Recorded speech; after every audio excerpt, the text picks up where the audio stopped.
Global warming is wreaking havoc worldwide. A warming planet is a major challenge for long-term sustainability.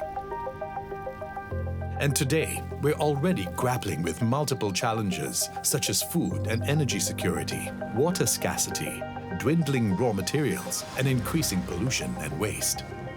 Not only do we need to understand the impact of climate change, we must find ways to live and progress more sustainably. And paving the way forward is Nanyang Technological University, an internationally acclaimed university in Singapore.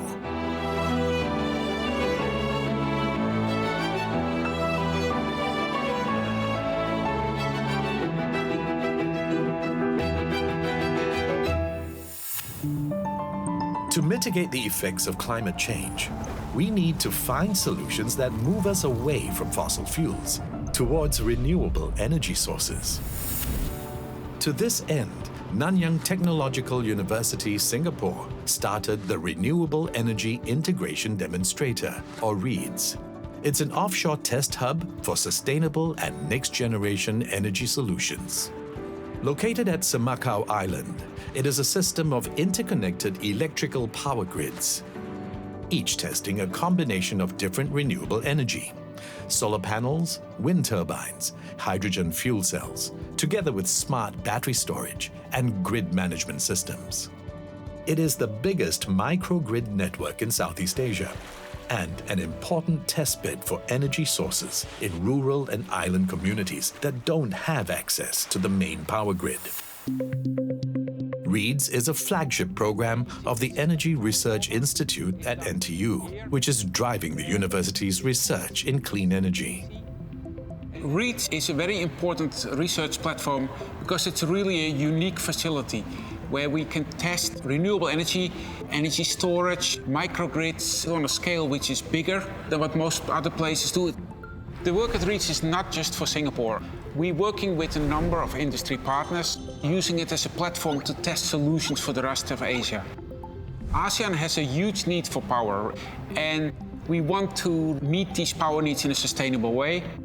These technologies are tested, are validated, are proven at scale, will help them to get adopted faster and scaled faster.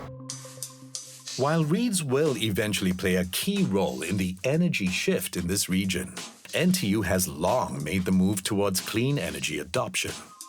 So NTU aims to be carbon neutral by 2035. And we're taking this goal very seriously, and in fact, we're holding ourselves accountable for these goals. So when we issued our sustainability-linked bond, we tied our financial obligations to our green targets. So our willingness to accept the risk of financial penalty signifies our commitment to work towards realizing our very ambitious sustainability goals. Since 2015, we have installed over 19,000 solar panels across our campus, and by the end of this year, we will add 13,000 more. We are also tackling transportation, a major contributor to global greenhouse gas and CO2 emissions. And we have converted our entire campus shuttle bus fleet to electric vehicles, and we're also developing new electric vehicle technologies. As part of being a testbed for new technologies, the university even has a track for testing driverless electric vehicles. The Center of Excellence for Testing and Research of Autonomous Vehicles at NTU, or CTRAN, is one of the world's first autonomous vehicle road test tracks, where government, university, and industry developers can collaborate to advance the technology. It's important to have a facility like CTRAN in Singapore because we're a small country with land constraints. We don't have big, cheap land spaces that technology developers can set up their own test ground. CTRAN is a shared space to test autonomous vehicle technologies in a safe and secure area away from the public. We're working closely with all Singaporean technology developers, but we also work with the regulator, help to develop future standards so that this technology actually can be regulated and deployed commercially, because vehicle technology is a very tightly regulated space. Why is this important for sustainability? Because in the end, the goal is to make public transport better and more efficient. And we hope that autonomous mobility can achieve that. Besides testing eco-friendly transport solutions on campus, NTU also works closely with industry leaders, such as Continental, a German multinational company that develops sustainable and smart mobility technologies. And NTU alumnus David Woon leads this collaboration. Good, well done, guys. Very good. So this partnership began in 2018, where Continental experts from Germany flew into Singapore to have a workshop with NTU professors to discuss about mutually beneficial collaborative areas for a smart city like Singapore. We got a lot of master students and PhD students to work with us, and because we are in NTU, right, we can actually easily conduct trials within the campus. At this lab, researchers are working on courier, an electric food delivery robot that could one day move autonomously and self-sufficiently through traffic. The researchers here have also developed a central fleet management system that can be used to intelligently optimize the movements of multiple autonomous robots. So courier has the ability to, in the future, work together with other autonomous vehicles. For example, a big autonomous vehicle maybe can take a few of these courier robots so that they can go to a city center and deploy them. We have done a trial with a local authority to allow it to interface or interact with building infrastructure, for example, security gantries, and also to take the elevator on its own without the help of a human. So firstly, these robots are electric, so zero pollution. Secondly, they also ease traffic congestion in the city, because no longer do city dwellers like myself need to go out, especially just to pick up a pack of milk. These technologies may usher in the era of electric vehicles, because we have projects working how to optimize electric vehicle charging so that they can move further and have less need of charging. So that, in a sense, would promote the massive adoption of electric vehicles, which in turn would help in climate change.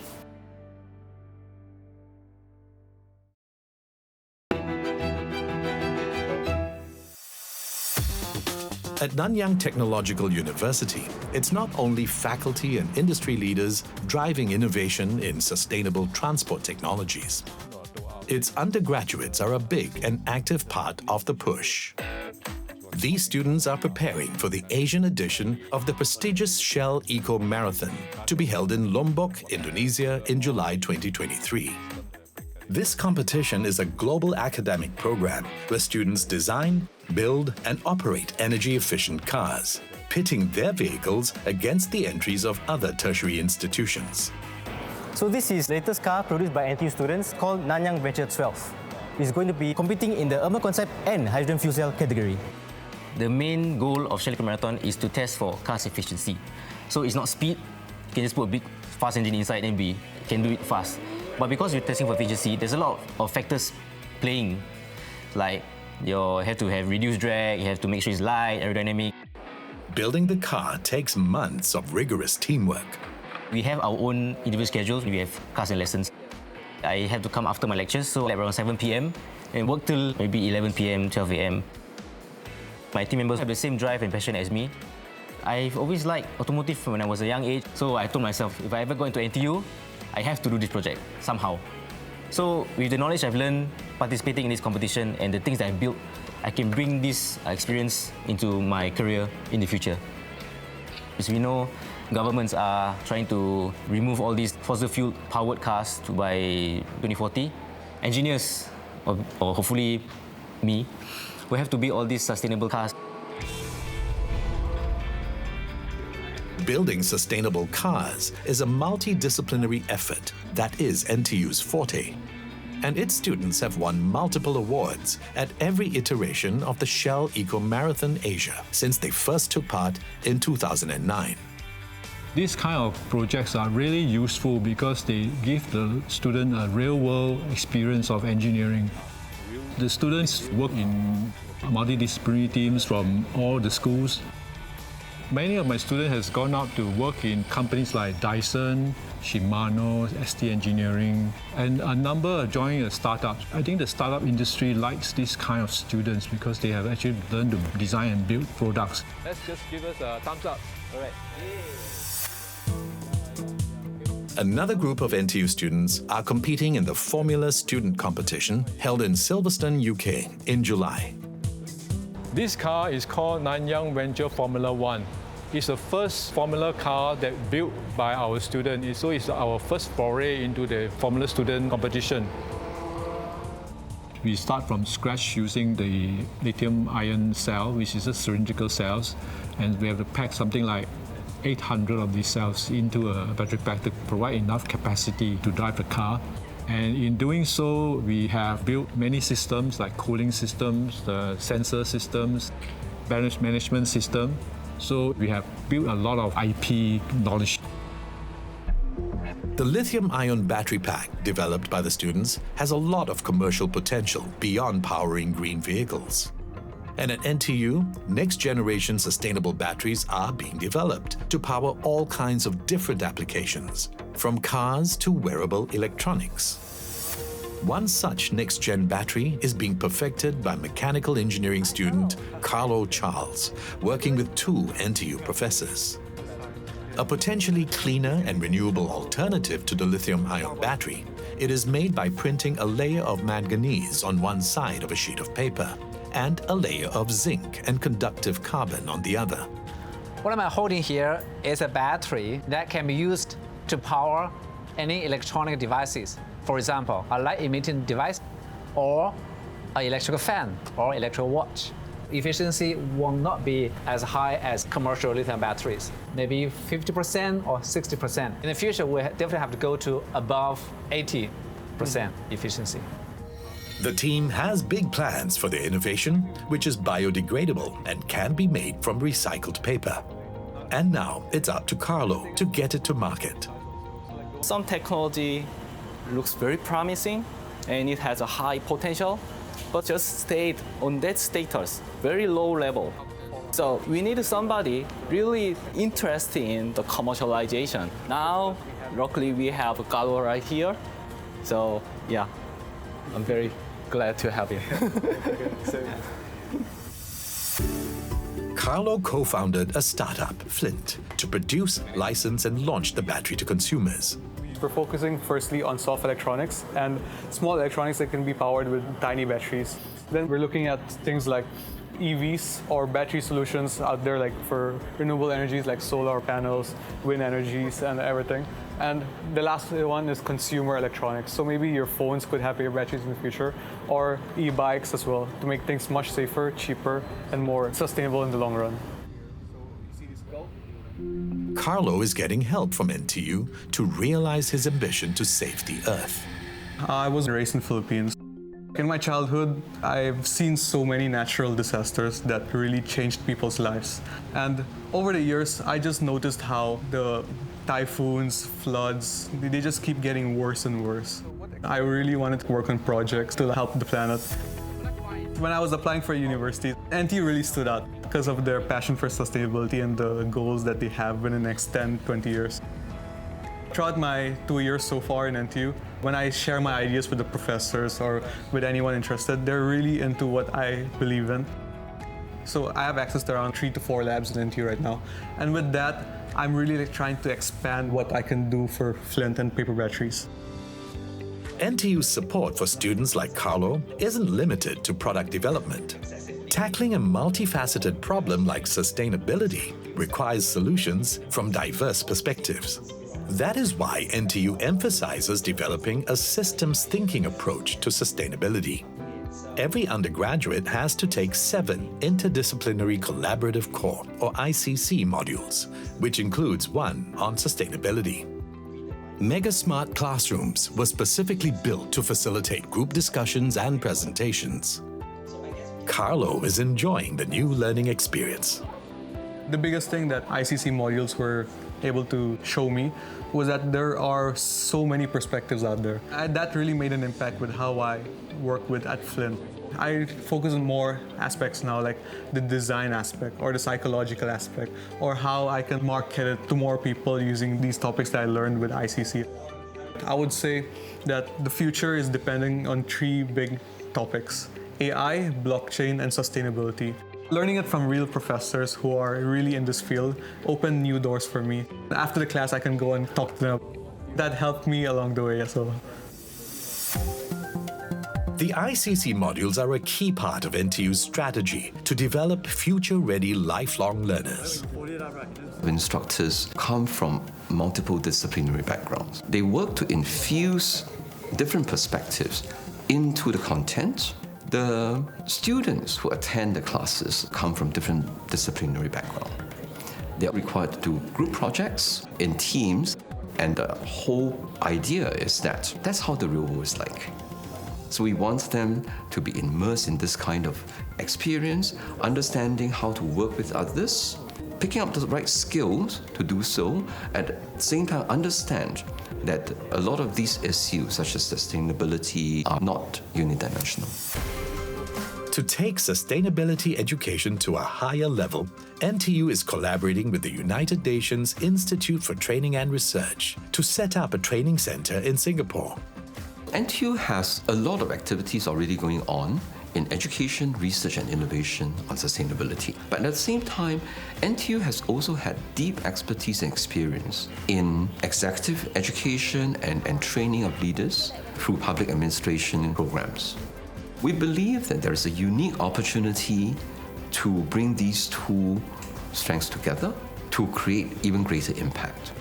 We want to do this to help create greater capacities in the region so that together we can work towards achieving some of the UN Sustainable Development Goals.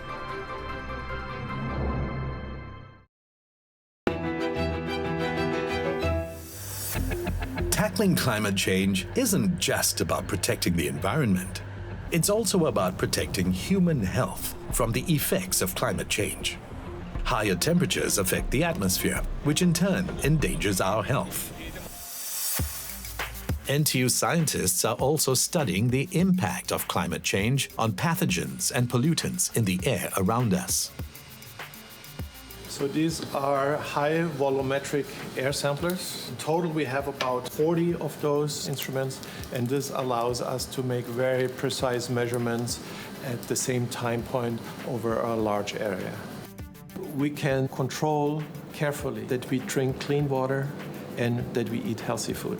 But we have to inhale air no matter what. We have no choice. We manage to collect bacteria and fungi, also viruses, from air. But because of the technological limitations, it was just not possible to investigate air and the atmosphere. But with the work that we have done here in Singapore in the last 8 to 9 years, we have broken through this technological barrier. In February 2022, Professor Stefan Schuster and his NTU team published the world's first study of airborne microorganisms from ground level up to 3,500 meters. Over 8 years, they had collected and analyzed air samples from different parts of the world, including a 50-story residential block in Singapore, a meteorological tower in Germany, various locations in Antarctica, and even a volcano in the Caribbean.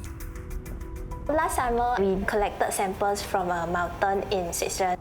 It was really an amazing experience to collect samples at higher altitude with such a breathtaking scenery. We were able to detect organisms from the same height as the research airplane project which we have done earlier in Germany. So from that particular research, we can conclude that the air is distributed evenly across the world. But the team had an even more significant finding. Of all possible environmental parameters, including humidity, chemical composition, particles, the only thing that matters is temperature. Whatever defines the composition of the air microbiome, it is related to temperature. Why does this matter? As the temperature increases globally, organisms reach higher heights in the atmosphere and they're being distributed along greater distances, then transported into terrestrial but also aquatic ecosystems that previously would have never gone there. And this might actually lead to a great disruption in the way that global ecosystems functions in the future. Rapid atmospheric changes can even pose a health hazard. Professor Schuster is working with Associate Professor Sanjay Chotemal from the NTU Medical School to better understand the impact of air composition on human health. They're analyzing air samples from the homes of 140 patients in Singapore who have respiratory conditions. Professor Schuster showed me some remarkable data of living ecosystem in the air that we breathe. As a respiratory physician, I really want to understand what's in that air that you and I and our patients are breathing, what the health consequences of that can be, and what in patients with lung disease, that is asthma, COPD, or bronchiectasis, we were detecting measurable immune responses to several of the outdoor air organisms. The second important finding is that, in fact, there are signatures in the homes of patients who have lung disease that we may be able to modify. It could be simple interventions such as opening your windows more often, and so your indoor air microbiome reflects much more what you see in the outdoor air microbiome. As we all know, the world is undergoing a very difficult time, especially with temperature increases everywhere. And I think that we need to understand how that temperature change affects microbes in the air. I think it has come to the forefront that air quality, air transmission of microbes is important. This study, which will have a significant impact on society, is just one of the many successful interdisciplinary collaborations at the research-intensive university. NTU is a wonderful place to do interdisciplinary work. We can combine state-of-the-art engineering technologies with clinical care and clinical medicine all in one place.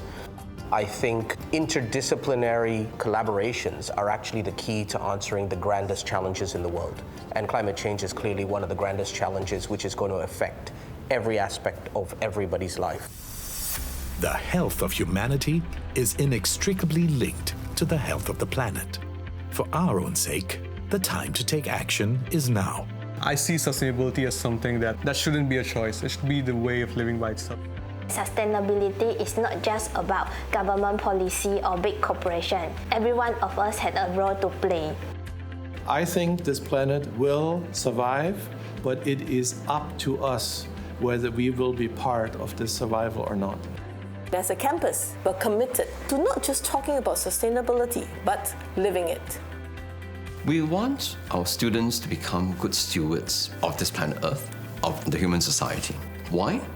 Because we have a responsibility to ensure that this Earth continues to be habitable for generations to come.